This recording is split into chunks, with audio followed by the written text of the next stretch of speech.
Hello, Cake Family.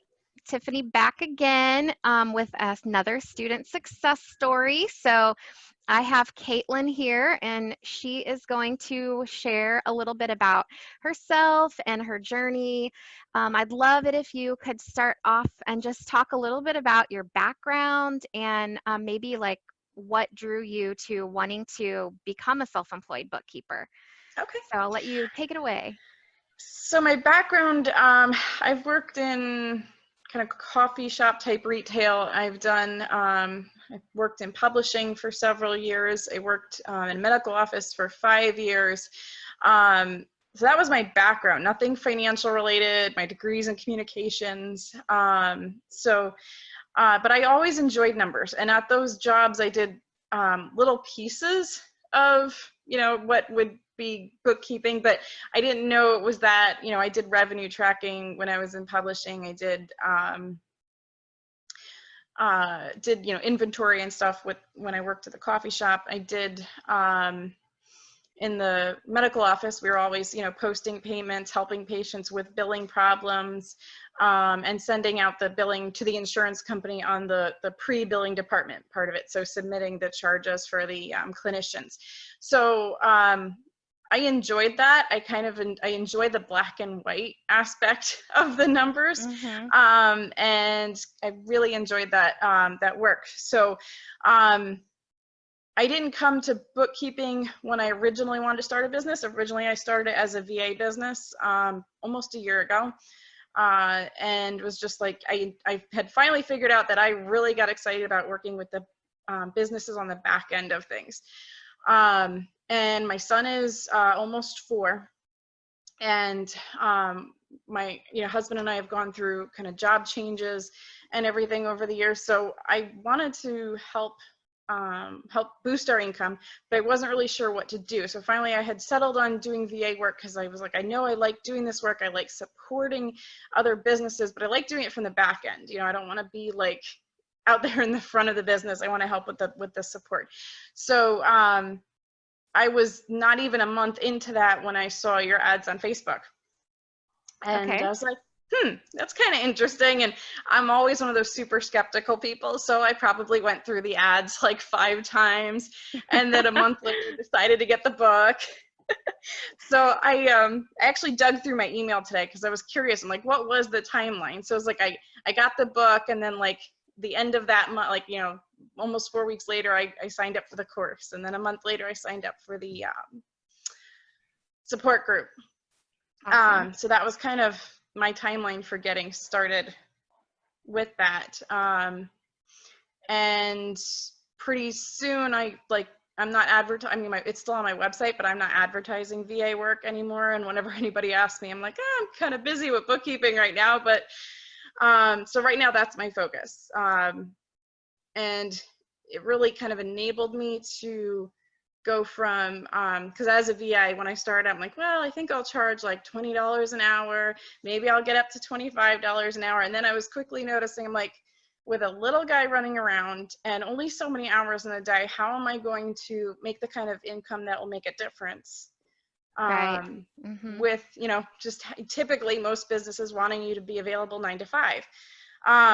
So bookkeeping just worked wonderfully for that, because it's most of the times I can work outside of certain hours, and then obviously the income side was a huge difference too. Yes, so you do have a lot of flexibility with bookkeeping. It's not Absolutely. structured. It can be done anytime during the day. In fact, most of the time it can be done at any point in the month as well. Mm-hmm. So that's awesome. Yeah, and Yeah. then what did you find out about pay for VA type work versus bookkeeping type work?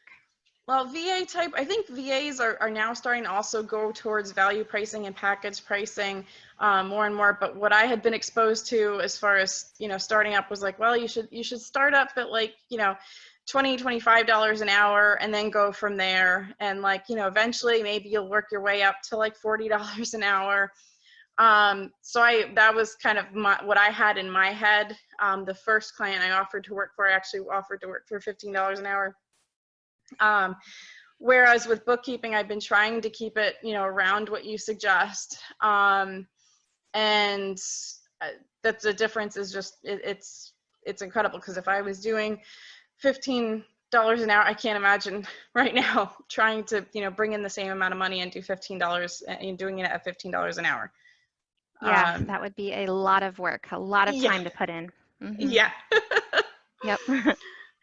So, I think I started to mention before, but my time frame, for doing this was kind of, I bought the book last September and then did the course and then signed up for the support group. By November, I was working for a local CPA, doing some of his data entry. And then January, I really started getting serious about marketing to other clients. And then I had my first client sign on in March, and then COVID happened, and then went from there. So I'm sorry, I just want to make sure I mentioned when I started the course. Yeah, absolutely. Okay, so when you started working for the CPA, were you doing like contract work, or were you kind of more of like an hourly employee? It was hourly, and he's a family friend, so I actually worked for him for $30 an hour, which to me was huge at that point. So, and it was very basic. It was data entry. It didn't really. It gave me a good look at business books, but I was just basically recording the banking transactions. So it didn't give me a full exposure to other, aspects of bookkeeping. It was very different when I got my first actual client and, jumped into doing everything. Yeah, that's actually what Ann and I were talking about on the previous call, is that, when you work in this field or where you learn this stuff, you don't really utilize all of it or really need to know all of it until you actually get that first or second client and work through the whole process. It's so true. It's so true. And it was, there was a moment where you're like terrified. What am I doing? I don't know what I'm doing. But, you've been saying this, I think, from the beginning, is that you do learn it as you go. And it's so true, because you can know the concepts. Like I did the Pro Advisor certification, and I had been through the course multiple times, and I'd watched the Zoom videos ad nauseum, because I was like, this is so interesting. But until you actually sit down and do it, I don't feel, at least for me, I have to do something to learn it. So until I sat down to do it, and a lot of times more than once, that's what it took for me to click with the information, and suddenly it started making sense. Yes, yeah. I always tell people that it's like a puzzle piece. You have all these pieces of your different knowledge of bookkeeping or accounting and all this stuff and financial statements and bank reconciliations. And once you do that first client and you start to see how all those pieces fit together, then it's like complete in your mind. Yes, it's really what it takes. And it's funny, because that didn't even happen to me till like probably like my third or fourth client. Really? Because I had so much back work, and I had clients that signed on and then took me a month to start getting me their info. Yeah. So like my fourth client was like this little business that needed rushed back work and then to be caught up monthly. And that was where I finally got to see from the tax return beginning, like the tax return tie-in at the beginning of the year through. And so it was like four clients in before I'm like, okay, I get this now. Yeah, that's awesome. Yeah, because sometimes when you get those ones they're way behind, you can start, helping them get caught up, but then it takes a while to get to that point where they have a finished product. It's true. You've got so many questions for them. And yeah, but the greatest part about those clients is not only do they come with a monthly reoccurring charge, but you usually get some big payout at the beginning because they are so behind. So yeah, and that's helpful. I seem to be an attraction for really messy clients. So I have a love-hate relationship with back work, but I have two clients that I'm still working on back work for. But it is what it is. It's just right now it's just that juggling of trying to do the back work, but also trying to keep them caught up monthly, which I can't truly have them caught up monthly, but just trying to stay on top of things. I had one client that I stopped, I didn't really start their monthly yet because of the amount of back work that they have. And then their office assistant kind of started doing things rogue in QuickBooks. And I'm like, okay, time for me to step in and take over here, because it was just it was becoming interesting in QuickBooks. Oh yeah. So Yep. It's funny when they business owners or their staff or something try to dabble in it and they don't, they may know what they're doing to some extent, but they don't get the kind of training that we get, especially yeah, with just even using QuickBooks alone. They don't have time for that. So yeah, they usually go in and mess it up and yeah, they have to fix it's true. it. Yep. It's very true. Yep, that's funny. Okay, so can you tell us a little bit about what type of clients you've gotten, Hmm.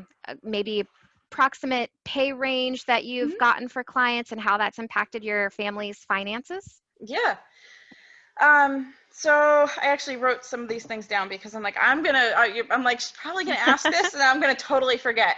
So I have an e-commerce client, 2 contractors, a mechanical contractor, a pest control franchise, and a commercial cleaner. And I'm about to sign a tutoring business. Fantastic. So yeah, so that I like the spread. So far, I'm liking the variety. Yeah, I enjoyed working with a lot of different business types as well. So It's is you fun. said 6 clients? 6 monthly clients. I think that was 7 if I got everybody in there. The 7th client is not yet a monthly client. It was actually the first client that I signed and my biggest client, and they literally like signed 1 week and had to close their doors the next because of COVID. Yeah. They're in New York City, so very heavily impacted by Ah, all of the restrictions. So yeah, so that was interesting. But the smallest client that I have is paying me $100 a month. It's a little teeny tiny contractor. And their books literally take me just like a couple hours. So I'm like, I'm just gonna stick with this for now. Let's get through COVID, let their business start kind of picking back up, and then I'll do my quarterly review and see what their fee should be at. Um, awesome.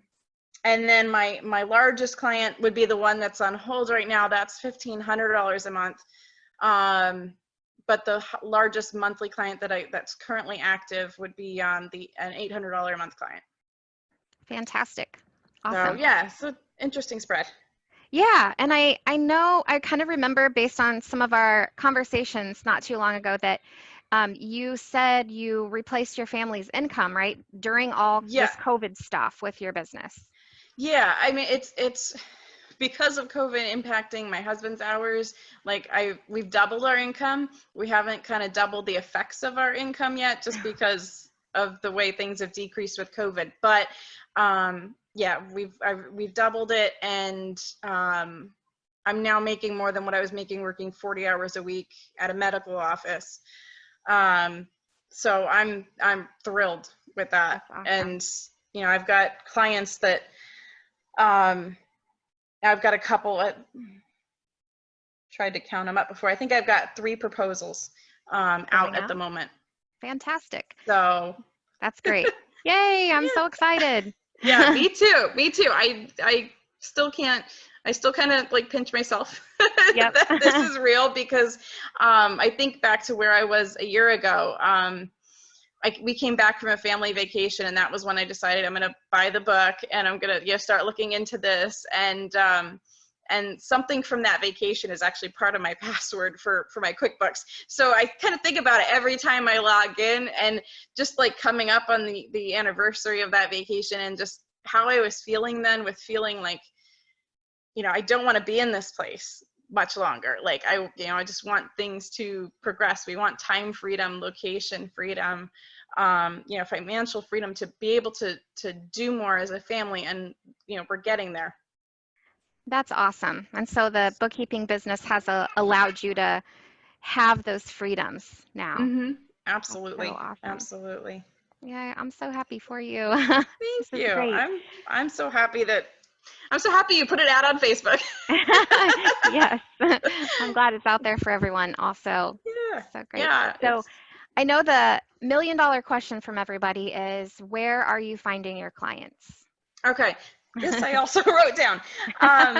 because I don't remember these things once if I don't. So I have the two largest clients that I have. I actually found through Craigslist, and not through Craigslist ads, but through looking at posts for people looking for bookkeepers and then replying to those. And I think I sent out probably between 75 and like less than 100, but at least north of 75 emails to get those two clients. And then in between there were like, I think 2 other businesses that I talked to that and ended up not working with me. Awesome. I have That's a one great client suggestion. and what was that? That's a great suggestion. Yeah, I found it worked for me because I'm like, it's easy for me to talk to somebody who already knows they need a bookkeeper in having a remote bookkeeper. And COVID has actually made this easier because now remote is a buzzword and it wasn't a few months ago. Mm-hmm. So that was Craigslist. And then I have a client and a potential client from Thumbtack. 3 clients plus a potential client through BNI, and 1 through QuickBooks Pro Advisor through like the directory that you get as a Pro Advisor. Great. That's awesome. Yeah, That's awesome. I've found it's working for the moment. Yeah, that's So, great. Fantastic. Yeah, Anne said Craigslist, she got one from Indeed and a client from the QBO Pro Advisor listing as well. That's great. yeah, I don't think the Pro Advisor, like until you start getting reviews and such, I don't know that it does us as much good, but it is nice to know when somebody goes looking for a QuickBooks, a QuickBooks expert, that we do pop up. Yeah. Yeah, that's My really great to hear. Yeah, and at the business that found me through there was like a nice little local business. So it was cool because I got to work with a local business, but strangely enough, they didn't find me through, my Google or BNI or any of those. They found me through the Pro Advisor. So, Interesting. Well, yeah, they knew they wanted to work with a QBO Pro Advisor, so they probably searched for whoever was closest in their area. Good thing you yeah, had your profile all filled out. yeah. Well, they actually kind of a funny thing about them, because I know people are always looking for ways to, what sets you apart. They actually had talked to another Pro Advisor in the area, and then when she talked to me, she's like, "Oh, you know what Profit First is, because they're doing not 100%, but mostly Profit First with their books." And I was familiar with it, and so I understood what she was doing with her books, whereas the other person she talked to was like, "What's that? No, I don't handle that." So yeah, any little thing that you can do sets you apart, even when you don't have reviews or a big Yeah, QBO following. awesome. Yeah, that's great. So, what are some of your plans for the future? Maybe like in the next 3 to 6 months or something like that. What do you see yourself doing? What are some of the things you're thinking? I'm hoping sometime in that time range to either allow my husband to change up his job, or to work from home if he wants. That's And awesome. yeah, that we thought we'd be. I didn't think I'd be hitting that this soon. So now I'm like starting to plan for that, and what does that look like, and all the self-employed and insurance and all that, starting to figure that all out. And beyond that, just continuing to grow. I would love to hire somebody come the end of the year, the beginning of the new year. I really believe in kind of pass it along. So I would love to be able to give somebody else some, financial freedom and the freedom to work from home. So I'm trying to figure out what that looks like for my business, because it's an adjustment, and I am very type A, and I like to hold on to things. So it's very hard for me to go, okay, I'm going to hire somebody to do this, this, and this. Yes. Yep. um, Well, we're holding a spot for you in the mastermind to solve just that problem. yeah, I'm looking forward to that. I'm looking Yeah. forward to that.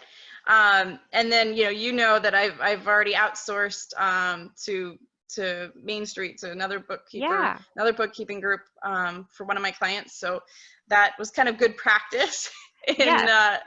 in letting go. Yeah, Yeah, and so that can help. that's kind of what I'm seeing for the next 3 to 4 months. through the end of the year is my goals. I need to get back to marketing. That's another goal. I've kind of put the brakes on my marketing other than BNI, just because it got so busy Yep. with everybody needing back work at once that I was like, I'm working, a lot of hours each day, and it's just getting to the point where like, okay, I need to get some of these things caught up and some of these clients, ready to roll, and then I'll increase my marketing again. So Yeah. Yep. So yeah, as everybody can tell from, all the stories so far, that it doesn't take a whole lot of work or a whole lot of time before you're already in the position where you might need to hire somebody and can mhm. afford to hire somebody. Um, yeah, so it's Yeah. really exciting. But yeah, when you get quite a few clients all at once, it can take a little time to put some time in to get them caught up, and then once you do, then you're kind of back to some normalcy. Yeah, yeah. Yeah. I keep telling my family normalcy is coming Yeah. one of these days, but I kind of have a deadline with clients that are on extension that need to file. Mhm. So that's helping them have more of a deadline to get me stuff so that I can get their back work finished up. So it's yeah, Perfect. it ebbs and flows, Yeah. Yep. Definitely. Yep. but they do seem to come in threes. I don't Oh, know nice. why that is, but Well, that's pretty good. It's better than one at a time. it's true. It's Yeah, true. that's awesome. So, if you could give the people in the group some advice or tips or tricks, especially for some of the newer people in here that are still on the fence or wanting to make sure this isn't a scam, Yeah. what would you tell them? I would tell them it's not a scam. You 100% are going to get support in this. You can learn this. You're going to get out of it what you put into it. So you can't expect to just have, that you're just going to, absorb things via osmosis by staring at the computer screen. You gotta learn it. Um, and then it's recognizing that there are going to be days, you're going to be highs and lows. Every business, the more I listen to business books, the more I'm finding this out, but every business owner goes through this when they start Yeah. up. They have their highs and they have their lows. Like we hit COVID, and the big client, I mean, $1,500 a month client was, going to be life changing. And so to have that client say that he wasn't sending my first check because he was closing his tours, I had like a full 2 or 3 day pity party. It was like, of course, I start a business and then there's a pandemic. But then I just was kind of like, you know what? Everybody else, and this is where it really helps to be in the support group and see that other people were still getting clients. Like, well, if they're getting clients, then I can go out and find clients. So Yep, it's it's definitely helpful. Hmm. yes, so much so. Aside from, being able to bounce questions off is, integral for me as I continue to learn. But so is just that moral support, and just being able to kind of keep that positivity and know that there are other business owners going through the same thing. You got to give yourself some that allowance and understand that you're going to have amazing, awesome days, and then you're going to have days where you're doubting yourself, or you get that big client you're hoping you get, and then you like panic. Yes.